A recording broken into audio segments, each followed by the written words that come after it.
Hola, hola, mi nombre es Daniela y hoy vamos a estar hablando de uno de los trastornos más comunes en la edad adulta. Pero antes de comenzar, quiero darte una breve introducción de los 5 más comunes en la edad adulta.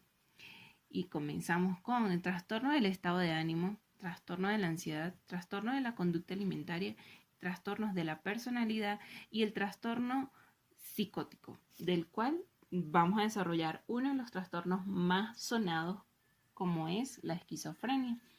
Espero que te interese, que te quedes hasta el final y si te gusta el video le des like. Comenzamos por definir qué es la psicosis, a qué se refiere con la psicosis. La psicosis se refiere a síntomas tales como delirios, alucinaciones, pensamientos y lenguajes desorganizados y comportamiento motor extraño e inapropiado que nos indica que hay una pérdida de contacto con la realidad.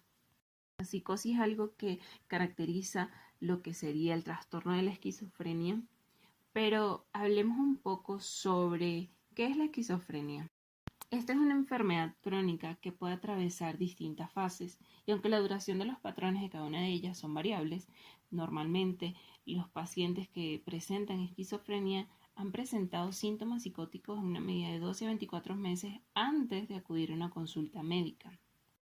Los síntomas a menudo crean una interferencia en la vida de la persona que lo padece, una interferencia en su desempeño laboral, relaciones sociales y aún el cuidado de sí mismo. La prevalencia de la esquizofrenia en todo el mundo es del 1%. La cifra es comparable entre hombres y mujeres y se mantiene relativamente constante en distintos entornos culturales. La condición comienza en la adolescencia tardía y dura toda la vida, por lo general con una función psicosocial deficiente a partir de entonces. La edad promedio de su inicio es a principios o a mediados de la tercera década en las mujeres y un poco antes en los hombres. Alrededor del 40% de los hombres tienen su primer episodio antes de los 20 años. Es raro que comience en la infancia. Puede producirse al comienzo de la adolescencia o en la ancianidad. Características. Entre ellas tenemos psicosis, antes mencionada, y esto quiere decir una pérdida del contacto de la realidad, alucinaciones o percepciones falsas, ideas delirantes, habla y conducta desorganizadas, rango restringido de emociones, déficit cognitivo, que esto quiere decir deterioro del razonamiento y la resolución de problemas, y entre ellos también la disfunción laboral y social. Como habíamos mencionado antes, la esquizofrenia es una enfermedad que atraviesa distintas fases, de las cuales vamos a definir a continuación. La primera fase sería la fase prodrómica, y es en la cual los individuos pueden no mostrar síntomas o sufrir un descenso de la competencia social, una desorganización cognitiva leve o una distorsión de la percepción, una disminución de la capacidad de experimentar placer y otros defectos de adaptación. Estos rasgos pueden ser leves y se reconoce solo de manera retrospectiva o pueden ser más apreciables con un deterioro en la funcionalidad social, académica y vocacional. En esta fase aparecen síntomas subclínicos con retraimiento o aislamiento, irritabilidad, suspicacia, pensamientos inusuales, distorsiones de la percepción y desorganización. Al inicio de la esquizofrenia se manifiesta bruscamente, que puede ser en días o semanas, o lento e insidioso, que puede ser durante años. La siguiente fase es de psicosis temprana. Los síntomas son activos y a menudo presentan gravedad máxima.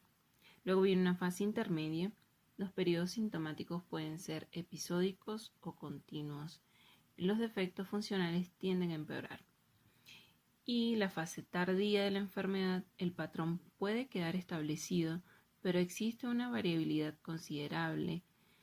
La incapacidad puede mantenerse, empeorar o incluso disminuir. Por lo general hay una categoría de los síntomas en la esquizofrenia y vamos a definirlos de la siguiente manera. Positivos, que es una distorsión de las funciones normales. Negativos, que es una disminución o pérdida de las funciones normales y el estado afectivo. Desorganizados, trastornos del pensamiento y conducta bizarra, y cognitivos, déficit en el procesamiento de la información y la resolución de problemas. Una persona puede presentar síntomas en una o en todas las categorías. Los síntomas positivos pueden clasificarse también como ideas delirantes y alucinaciones. Las ideas delirantes son creencias erróneas que se mantienen a pesar de la evidencia contradictoria clara. Las ideas delirantes en la esquizofrenia tienden a ser extrañas, es decir, claramente inverosímiles y no derivan de las experiencias de la vida cotidiana. Las alucinaciones son percepciones sensoriales que no son percibidas por ningún otro. Pueden ser auditivas, visuales, olfatorias, gustativas o táctiles. Los pacientes pueden oír voces que comentan su comportamiento, hablan entre sí o hacen comentarios críticos o abusivos. Los síntomas negativos incluyen afecto aplanado. Es cuando el paciente se muestra inexpresivo, con una ausencia de contacto ocular y falta de expresividad. Pobreza al hablar. El paciente habla poco y ofrece respuestas secas o lacónicas a las preguntas, con la que da la impresión de un vacío interior. Anedonia. Falta de interés en las actividades y un aumento de otras actividades sin un fin concreto. Y falta de sociabilidad. Es la falta de interés por mantener relaciones con los demás. Los síntomas negativos a menudo conducen a una escasa motivación y a una disminución del sentido del propósito y de los objetivos. Síntomas desorganizados. Pueden ser considerados un tipo de síntomas positivo y consiste en un trastorno del pensamiento y conductas extrañas. El pensamiento está desorganizado con un discurso que va por las ramas y no se dirige a ningún objeto en concreto, que va cambiando de un tema a otro. Déficits cognitivos incluyen deterioros en las siguientes situaciones: atención, velocidad del procesamiento, memoria de trabajo, pensamiento abstracto, resolución de problemas, comprensión de las interacciones sociales. El pensamiento del paciente puede ser inflexible y disminuyen las capacidades de solucionar problemas, entender los puntos de vista de otras personas y aprender de las experiencias.